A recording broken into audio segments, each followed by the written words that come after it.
বিশেষ করে আলোচনা হচ্ছে উনি আওয়ামী লীগের কয়েকজন নেতার সঙ্গে দেখা করেছেন বলে শোনা যাচ্ছে। এটা আমি বাংলাদেশি মিডিয়া এটা খুব কনক্রিট কেউ কোনো রেজাল্ট দিতে পারছে না, বাট বলছে যে প্রধানমন্ত্রীর সঙ্গে দেখা করার আগে উনি সাবের হোসেন সহ কয়েকজন আওয়ামী লীগ নেতার সঙ্গে বৈঠক করেছেন এবং উনি বাংলাদেশিদের তরফ থেকে তাকে যে নৈশভোজের আমন্ত্রণ জানানো হয়েছিল সেই নৈশভোজে অংশ নেন নাই। আপনি তো নিশ্চয়ই দেখেছেন 3 দিনের সফরে এসেছেন সার্জিও গর, মার্কিন প্রেসিডেন্ট ডোনাল্ড ট্রাম্পের দক্ষিণ ও মধ্য এশিয়া বিষয়ক বিশেষ দূত, তিনি আবার ভারতেরও রাষ্ট্রদূত। 3 দিনের সফরে আসলে তিনি কি অনেকের সাথে বৈঠক করেছেন, কি কি বার্তা দিয়েছেন বলে মনে হয়? যদিও বলা হচ্ছে বিনিয়োগে বেশ আগ্রহী যুক্তরাষ্ট্র। সিভিক রয়্যাল রিসোর্ট, সবুজে ঘেরা আভিজাত্য।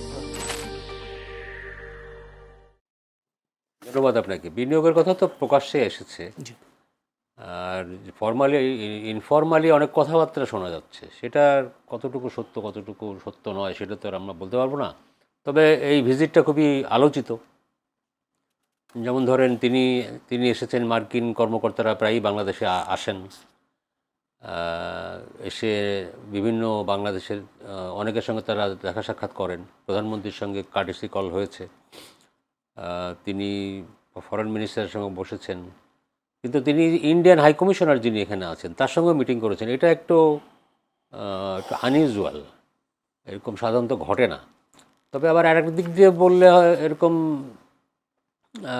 মিল খুঁজে পাওয়া যায় কি না, যে তিনি যেহেতু ইন্ডিয়ারও মার্কিন রাষ্ট্রদূত, সেই কারণে তিনি বাংলাদেশে এসে ভারতীয় রাষ্ট্রদূতের, ইন্ডিয়ান রাষ্ট্রদূতের সঙ্গে, হাই কমিশনের সঙ্গে বসেছেন।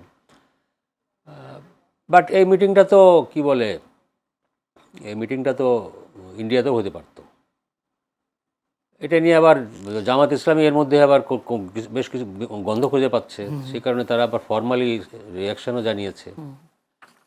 তার এই ভিজিট নিয়ে কিন্তু ইন্ডিয়াতেও আমি দেখলাম, ইন্ডিয়ার পত্রপত্রিকা মিডিয়াতেও দেখলাম ব্যাপক আলোচনা এই সার্জিও গরের বাংলাদেশ সফর নিয়ে। ওরা প্রশ্ন করতেছে যে ইন্ডিয়ায় মার্কিন রাষ্ট্রদূত তিনি বাংলাদেশে গিয়ে ভিজিট করছেন এবং তিনি এই দক্ষিণ এশিয়ার বিষয় নিয়ে কথা বলছেন। তাকে এই এলাকার দায়িত্ব দেওয়া হয়েছে মার্কিন বিশেষ দূত হিসাবে। তার মানে কি, তিনি ইন্ডিয়ায় মার্কিন রাষ্ট্রদূত, তিনি আবার পুরো এই রিজিয়নের তাকে দায়িত্ব দেওয়া হয়েছে, তিনি বাংলাদেশে যাচ্ছেন। মানে তারা একটু দেখলাম তাদের কথাবার্তায় তারা একটু অখুশি, মানে কি হচ্ছে তারা বুঝতে পারতেছে না আর কি। ইন্ডিয়ান ইন্টারেস্ট বাদ দিয়ে কি তারা অন্য ইন্টারেস্ট দেখছে কিনা, এই ধরনের কথাবার্তা হচ্ছে। আপনি কি এটা আপনার কাছে কোনো জানা আছে কিনা, বা এই যে রাষ্ট্রদূত উনি যদি ভারতে যায় তখন কি আসলে বাংলাদেশের রাষ্ট্রদূতের সাথে কথা বলেন কিনা? এটা আমার নলেজে নাই। আনিস আলমগীর দীর্ঘদিন ডিপ্লোম্যাটিক রিপোর্টার ছিলেন, তিনি হয়তো যদি কিছু ইনপুট দেন এই ব্যাপারে, আমার জানা নেই আর কি। অসংখ্য ধন্যবাদ। একটু আনিস আলমগীরের কাছে যেতে। আনিস আলমগীর, মার্কিন প্রেসিডেন্টের যে বিশেষ দূত তিনি আসলেন এবং সফর শেষে চলেও গেলেন। তিনি যে বার্তাটা দিয়েছেন, বলছেন বিনিয়োগ এবং সেটা রোহিঙ্গা সংকট সমাধানের বিষয়টিও তিনি তো বলেছেন সমাধান দ্রুত হবে, সেরকম বিষয়টাও তিনি বলেছেন। আর এই আগ্রহ হচ্ছে নতুন কোনো আগ্রহ আসলে বাংলাদেশের জন্য আছে কিনা, আপনার কি মনে হয়? ওনার ভিজিটটা তো সরকারি তরফ থেকে যেটা বলা হচ্ছে যে এটা একটা ইন্ট্রোডাকশন, যেহেতু উনি এখানে আছেন এবং সাউথ এশিয়া রিজনের এবং এই দায়িত্বে আছেন তিনি, বাংলাদেশি তার কাউন্টার পার্ট অন্যান্যদের সাথে দেখা করে গেলেন এবং সর্বোচ্চ পর্যায়ে দেখা হলো প্রধানমন্ত্রীর সঙ্গে স্বয়ং। তো এটাকে প্রাধান্য দিচ্ছে সরকার, এবং আপনারা যেটা বলছেন কূটনীতিক এবং রাজনৈতিক কিছু দৃশ্যবলী তো ছিলই, যে মার্কিন যুক্তরাষ্ট্রের সঙ্গে নতুন প্রশাসনের দৃষ্টিভঙ্গি বাংলাদেশকে জানানো, এবং সেটা আমার বাংলাদেশের তরফ থেকেও সেরকম একটা কথা হয়েছে এবং তিনি বিভিন্ন রাজনৈতিক দলের নেতাদের সঙ্গে দেখা করেছেন। বিশেষ করে আলোচনা হচ্ছে উনি আওয়ামী লীগের কয়েকজন নেতার সঙ্গে দেখা করেছেন বলে শোনা যাচ্ছে। এটা আমি বাংলাদেশি মিডিয়া এটা খুব কনক্রিট কেউ কোনো রেজাল্ট দিতে পারছে না, বাট বলছে যে প্রধানমন্ত্রীর সঙ্গে দেখা করার আগে উনি সাবের হোসেন সহ কয়েকজন আওয়ামী লীগ নেতার সঙ্গে বৈঠক করেছেন এবং উনি বাংলাদেশিদের তরফ থেকে তাকে যে নৈশভোজের আমন্ত্রণ জানানো হয়েছিল সেই নৈশভোজে অংশ নেন নাই। উনি আবার বাংলাদেশের ফরেন মিনিস্টারের সাথে দেখা করার আগে ভারতীয় হাই কমিশনার যিনি এখানে আছেন ত্রিবেদী, ওনার সঙ্গে দেখা করেছেন। ত্রিবেদী আবার শুনতে পাচ্ছি, এটা আমি কনফার্ম হয়নি এখনও, আবার নাকি দিল্লিতে যাচ্ছেন। সো এবং এর মধ্যে উনি যখন এসছেন বাংলাদেশে তখন আবার ভারতের সংসদীয় কমিটি, পররাষ্ট্র বিষয়ক সংসদীয় কমিটি তাদের রিপোর্ট পেশ করেছে, সেখানে শেখ হাসিনা রাজনীতি করা না করা নিয়ে এক ধরনের হালকা নিষেধাজ্ঞা টাইপ কথাবার্তা শোনা যাচ্ছে, যদিও এর পুরোটা রিপোর্ট যদি পড়েন সেরকম কোনো নিষেধাজ্ঞা আসলে নাই। শেখ হাসিনা তার মতো করেই কথা বলছেন। আর উনি যে বিদেশে বসে রাজনীতি বলতে যেটা বোঝায়, সেই অর্থে তো উনি মানে না মুক্ত হয়ে কোনো দিচ্ছেন না, উনি সিকিউরিটি আছেন। ওনাকে আজকেও দেখলাম সর্বোচ্চ পর্যায়ে সিকিউরিটি তাকে দেওয়া হয়েছে বাংলাদেশের সাবেক প্রধানমন্ত্রী হিসাবে, এবং এরকম বলে যে অন্য কোনো নেতা কখনো এরকম পান নাই। আবার আজকে আরেকটা খবর দেখলাম যে সেখানে সাউথ এশিয়ান ফরেন করেসপন্ডেন্ট যারা আছেন তাদের একটা ক্লাব আছে, খুব বিখ্যাত ক্লাব এখানে, পুরো ফরেন করেসপন্ডেন্ট ক্লাবটা ওইখানে। সেই ক্লাবে উনি 5 তারিখ বক্তৃতা দেবেন, বাংলাদেশে ফেরার যে কথা উনি এর মধ্যে ঘোষণা দিয়েছেন ডিসেম্বরে। তার আগে এই বৈঠকে উনি উনি ভার্চুয়ালি অংশ নেবেন। সো ভার্চুয়ালি তার অংশ নেওয়া, এখানে কি এফিআর হবেন কিনা আমি জানি না, মানে ফেস দেখাবেন কিনা জানি না। এই পর্যন্ত উনি যতগুলো বৈঠকে এই ধরনের করেছেন সেখানে ফেস দেখান নাই।